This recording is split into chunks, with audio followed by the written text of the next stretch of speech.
Hershel and the Hanukkah Goblins by Kimmel. Illustrated by Trina, Schart, Hyman.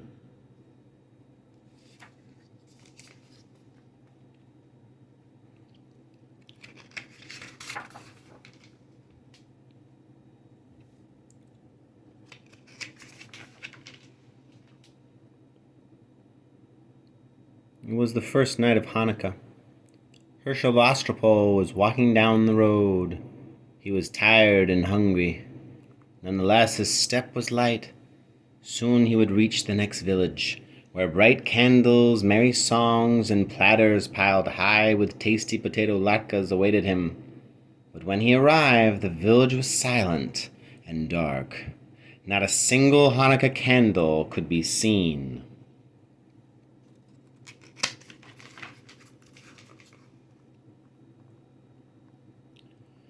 "Isn't tonight the first night of Hanukkah?" Hershel asked the villagers. "We don't have Hanukkah, Hershel," one of them answered sadly. "No Hanukkah? How can that be?" "It's because of the goblins. They haunt the old synagogue at the top of the hill. They hate Hanukkah. Whenever we try to light a menorah, the goblins blow out the candles. They break our dreidels. They throw our potato latkes on the floor. Those wicked goblins make our lives miserable all year long. But on Hanukkah, it's really bad." Hershel knew he must help the village people. I'm not afraid of goblins," he said. "Tell me how to get rid of them." "It's not as easy as you think," the rabbi warned.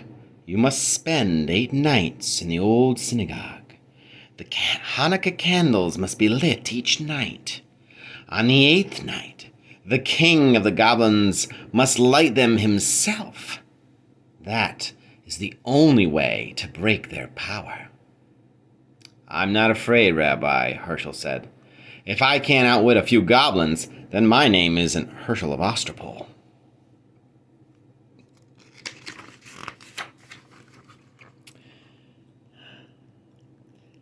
The villagers wished Hershel good luck. They had no potato latkes to give him, so they packed several hard-boiled eggs for him to eat, along with a big jar of pickles. The rabbi gave Hershel a brass menorah, a package of candles, and a box of matches. Then the villagers said goodbye. Nobody expected to see Hershel again. It was long past sundown by the time Hershel climbed to the top of the hill where the old synagogue stood. The crumbling building was gloomy and dark, and rusty hinges squealed as Hershel opened the door. Hershel shuddered. Well could he believe that goblins lived here. He put 2 candles in the menorah and set it on the windowsill. He struck a match and lit the Shams candle. He said the blessings and was about to light the other candle when he heard a voice. "Hey, what are you doing?"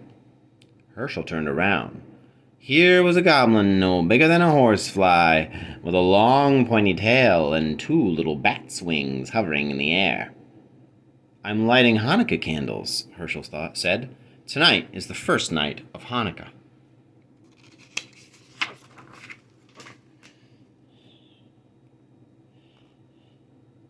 Oh no, it's not. We don't allow Hanukkah, not around here." "Is that so?" said Hershel. "Who's going to stop me, a little pipsqueak like you?" "I may be little, but I'm strong," said the goblin. "Really? Can you crush rocks in your hand?" asked Hershel. The goblin laughed. "Crush rocks? You're joking. Nobody's that strong." "I am. Watch." Hershel took a hard-boiled egg from his pocket and squeezed it until the yolk and the white ran through his fingers. "That's how hard I'm going to squeeze you if you try to stop me from lighting these candles." The little goblin's eyes opened wide, since in the dim light, the egg looked exactly like a rock. The little goblin shook with fear. "You leave me alone," he squeaked. "Gladly," said Hershel, "if you let me light my candles in peace." "All right," said the goblin. "1 night won't make a difference, but you better not be here tomorrow. Big, scary goblins are coming, much bigger than I. If they catch you lighting Hanukkah candles, you'll be sorry." We'll see about that, Hershel said to himself. He lit the first candle.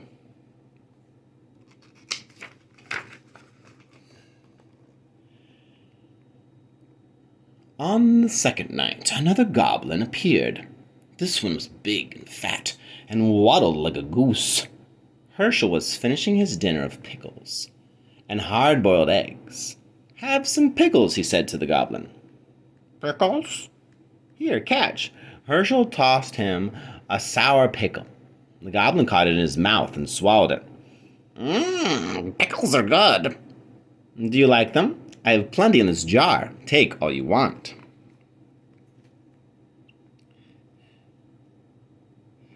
The greedy goblin grabbed as many pickles as his claws could hold, but when he tried to pull his fist out of the jar, he couldn't.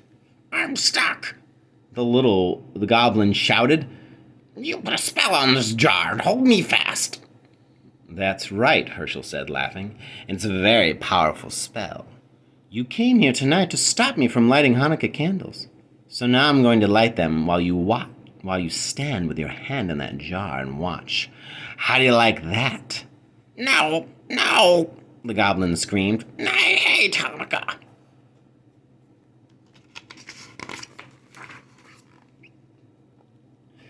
Too bad. You'll have to get used to it, Hershel said. Hershel said the blessings and lit the candles slowly.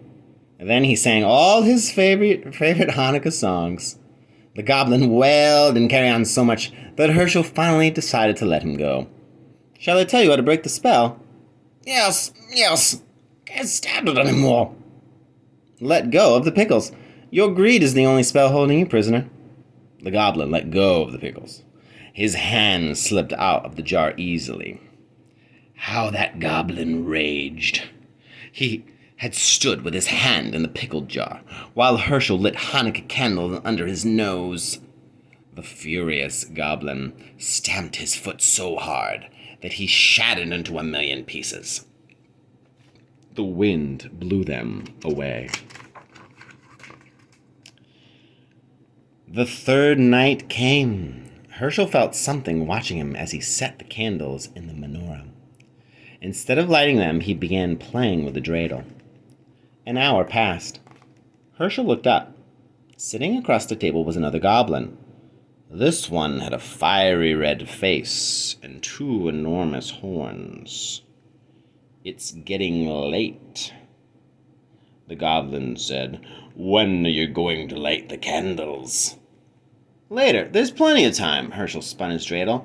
This is more fun. What are you playing with? The goblin asked. It looks like a top. It's a dreidel. Don't you know about dreidels? No. Too bad. Dreidels are lots of fun. You can also make lots of money if you know how to play. Really? The goblin was interested now. All goblins like money. This one was no exception. How do you play? It's very simple, Hershel said. But you must have gold. That's the first rule. I have plenty. Is this enough? The goblin poured a pile of gold coins onto the table.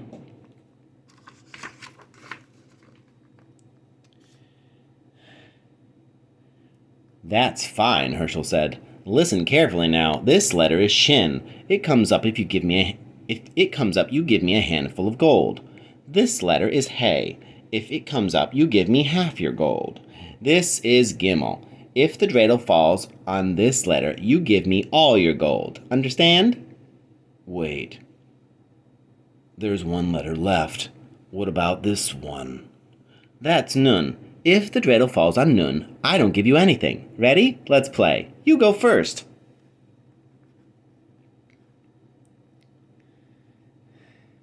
The goblin spun the dreidel. The little top whirled around and round, and when it fell, the letter on top was shin. Too bad, Hershel said, taking a big handful of the goblin's gold. Try again. Maybe you'll have better luck. The goblin spun the dreidel once more. This time it fell on hay. This isn't your night, Hershel said, helping himself to half the goblin's gold. One more time. Your luck is bound to improve. Once again the goblin spun. This time the dreidel landed on Kimmel. Too bad, Hershel sighed as he took the rest of the goblin's gold. Would you like me to spin?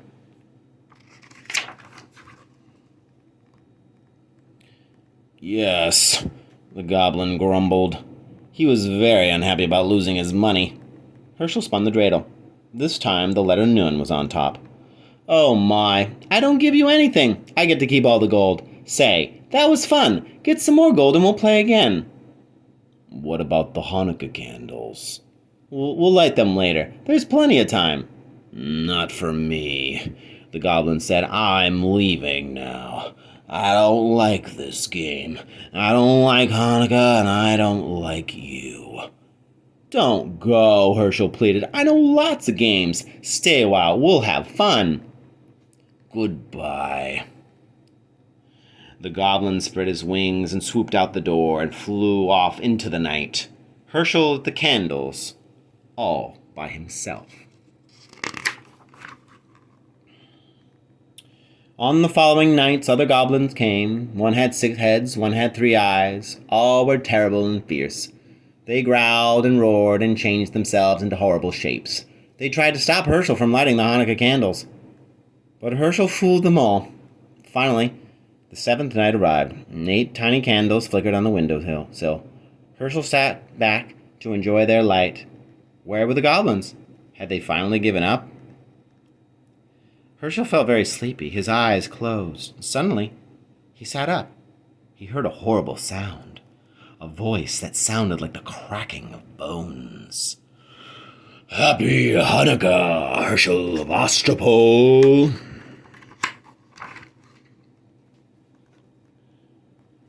Who is it? Who's there?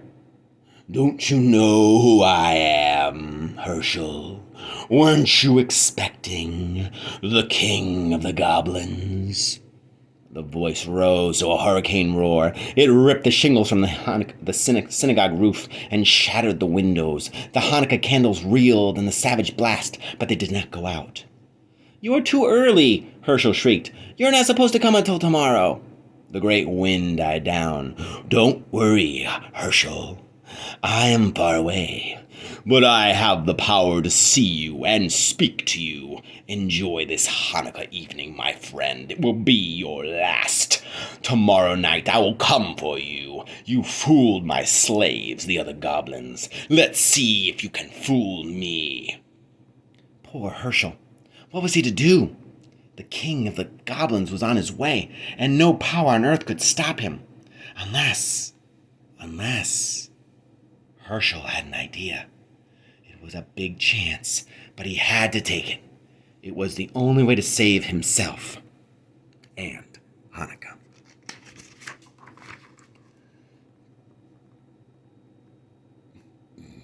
It was the last night of Hanukkah. Hershel set the candles in the menorah, but instead of placing it in the windowsill, he put the menorah and the box of matches on a small table near the door. Then he sat down to wait. Night fell. It grew dark as pitch inside the gloomy old synagogue. Outside, the whole world lay cold and silent. Suddenly, a great gust ripped the synagogue door from its hinges. The whole building shook. A fearsome voice spoke.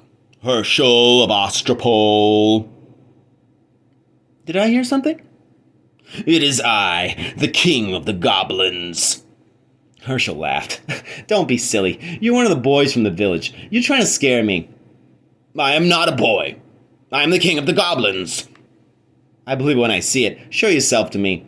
Behold, I stand before you. Do you believe me now? Hershel tried not to look. Even in the darkness, he could see the outline of a monstrous shape filling the doorway. A figure too horrible to describe. He pretended not to care.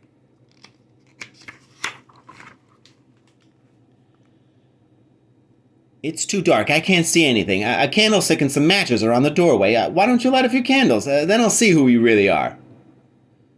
Indeed you shall. A match flared. The sham's candle caught flame. Hershel's blood turned to water at the awful sight before him, but he did not lose courage. Master of the world, he silently prayed, thou who created the heavens and the earth and the spirits of the air, stand by me now. Then he addressed the goblin. It's still too dark. What are you afraid of? There are plenty of candles. Why not light them all? A hideous hand took the Shams candle and lit the others one by one. Hershel felt himself growing faint, but he forced himself to look. His eyes grew wider and wider as each candle caught the flame. 6, 7, 8. The king of the goblins stood before him. "Now, Hershel, do you know who I am?" "I know you're not Queen Esther." "Very funny. Enjoy the joke. It will be your last." "That's what you think. Be gone, or I'll take a stick to you." "How dare you speak to the king of the goblins that way?" "I'll speak to you any way I please. You have no power. Your spell is broken. See, the menorah is lit. You thought those were ordinary candles you were lighting. They weren't. They were Hanukkah candles, and you lit them yourself." The king of the goblins roared with fury. The earth trembled and a mighty wind arose. It ripped off the synagogue roof and blew down the walls. It splintered the great timbers and scattered them like matchsticks. Around the menorah the whirlwind howled, but the candles never flickered. They burned with clear and steady flames.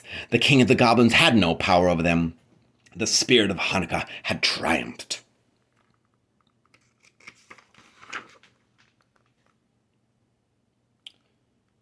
The great wind vanished as suddenly as it had arisen. Hershel rubbed his eyes. The night was as still as before. Even though the synagogue was gone, walls, floor, roof, even the foundation stones had vanished. But the menorah remained, standing tall upon the little table where Hershel had placed it. Hershel waited until the last candle burned out. Then he started down the road that led to the village. "I'd better hurry," he thought. "I don't want to miss the last night of Hanukkah." But there was no reason to worry. In every window there stood a menorah with 9 gleaming candles to light the way. The whole village was waiting for him.